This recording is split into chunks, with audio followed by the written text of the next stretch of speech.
What's happening, filmmakers? It's George VK. Welcome to Filmmaker Secrets podcast, episode number 43. We're getting up there, aren't we?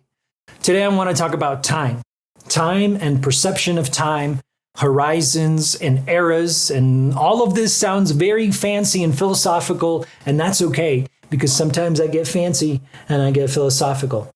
And I believe that you should too, because we can always use a little bit more philosophy in our lives, in our filmmaking, because that is the way that we can level up and get better and improve so that we can truly change the world, make it more positive, garner that empathy and that kindness in people so that we can truly lift each other up.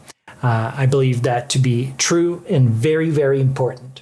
So this was a concept that I heard from one of my mentors, Russell Brunson, and he spoke about a mastermind that he was part of where one of his friends was talking about this concept of horizons.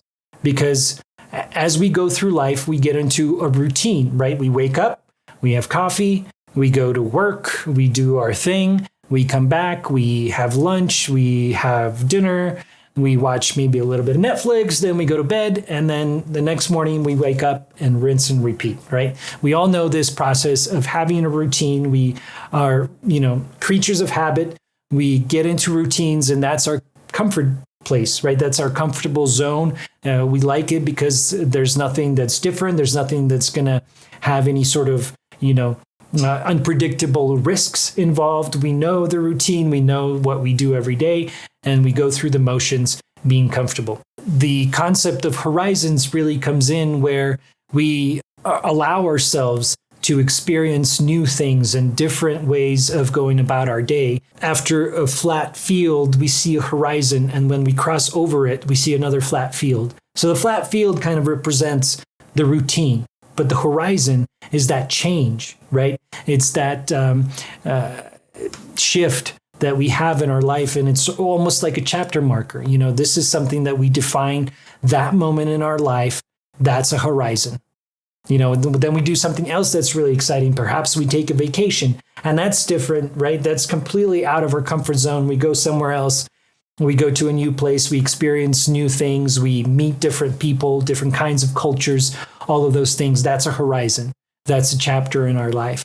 And the more horizons that we have, the more horizons that we create and sort of fabricate for ourselves in our lives, the more that we can actually pay attention to the time.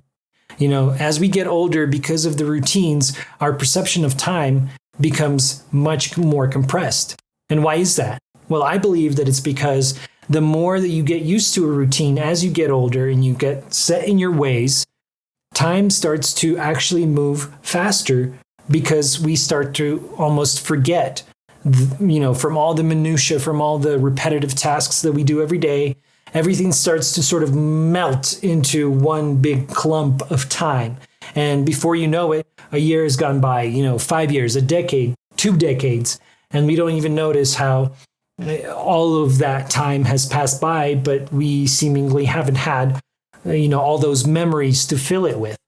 And so it's important for us in our lives to continue to create these horizons so that we can put those chapter markers in our in the midst of our everyday routines and break it up so that we have these horizons to look back on and to slow time down, because the perception of time really has to do with those horizons. The more that we have in our life, the more we get out of our comfort zone, the more that we do something different, something new that we haven't done before, the more that we're going to be aware of time and the passing of time. And it's going to slow down for us, and it's going to allow us to really take it in, soak all the good moments, and really, not take anything for granted, but squeeze as much love, empathy, and kindness out of every moment possible. I hope that helps you out in any way. I hope it kind of triggers a certain, strikes a certain chord, triggers something in you that forces you to go ahead and perhaps plan your next horizon. Go on vacation. Go take a walk when if you don't usually take walks. Get a pet. Get a cat or a dog. Maybe there is a change in your diet that you can do that's going to kind of springboard other activities. Maybe you can change up your exercise routine. Maybe you can go to the movies. Maybe you can go running, or something as simple as going to a farmer's market that you've never visited, going to that one place that you've always wanted to go but felt that it was expensive. Money is something that will always be flowing through us. It'll always be coming and it'll always be going away. We'll be spending it. We'll be losing it. We'll be earning it. Try not to stress yourself out about those things or create stories in your head for why you prefer to stay in your routine, in your comfort zone, and create those horizons. So here's to your next horizon. Here's to your next story, filmmakers. I'll see you on the next one.